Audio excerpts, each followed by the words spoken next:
near a train station.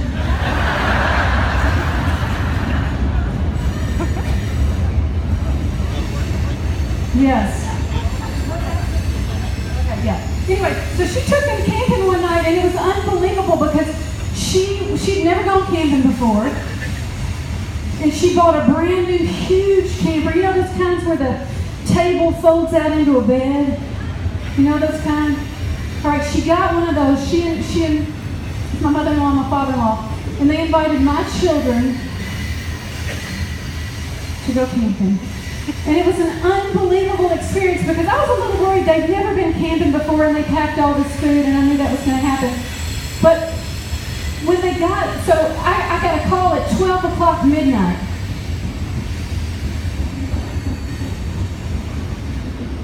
And she said, Minton, it could have happened to anybody.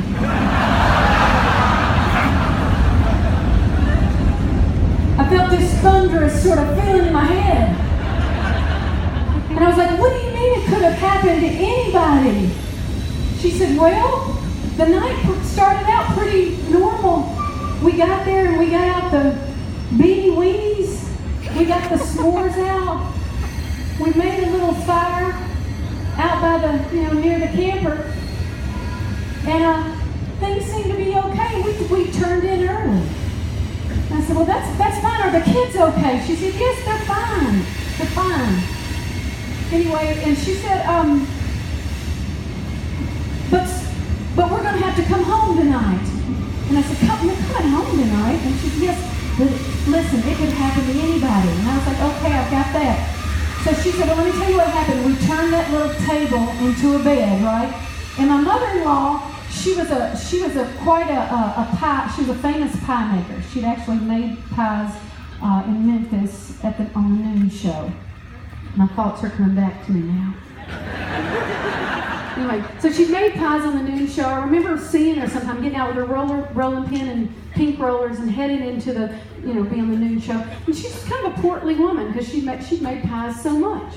Anyway, so she brought a couple of pies on the camping trip. And she said, well, I got your two youngins and we made the bed. And I snuggled them up beside me. And it looked like it was going to be a real good evening. But I got the sheets all tangled around me on that little bed. And it started feeling like a cocoon, and I just felt like I couldn't move.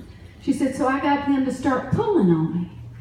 And I was saying, well, okay, come on, what happened? She said, well, they pulled so hard I fell off that bed and I got wedged in between the chair of the kitchen table and the wood paneling of the brand new camper. I was like, wedged in? She said, that happens a lot. This happens to people. And I was like, okay, but are the kids okay? She said, they're fine. Listen, stay with me. And she said, so we thought we've got to get out of here. So I told them to push and pull and push and pull. And one got at the foot of, down bottom and started pushing. And the other one started pulling. And the girl was older and she was pulling. And I was stuck in there as I could be. I said, y'all got to get the Pam. So they looked up in the cabinet and they panned my mother-in-law from head to toe.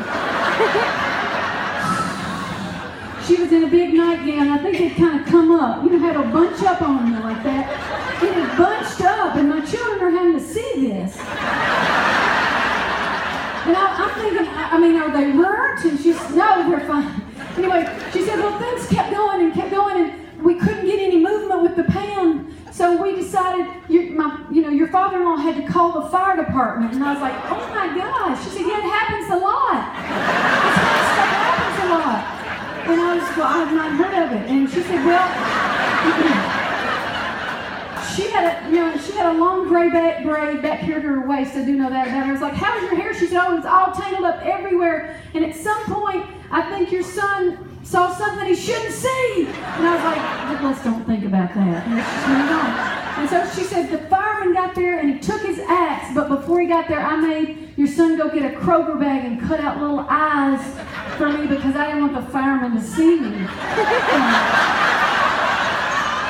And so I put that Kroger bag, they fitted that Kroger bag over my head, and the fireman had to chop down the leg on that brand new camper. And this happens a lot. And able to wedge me out of there. But anyway, that's why we're coming home tonight. But just remember, it could happen to anybody. That's going to go in her obituary.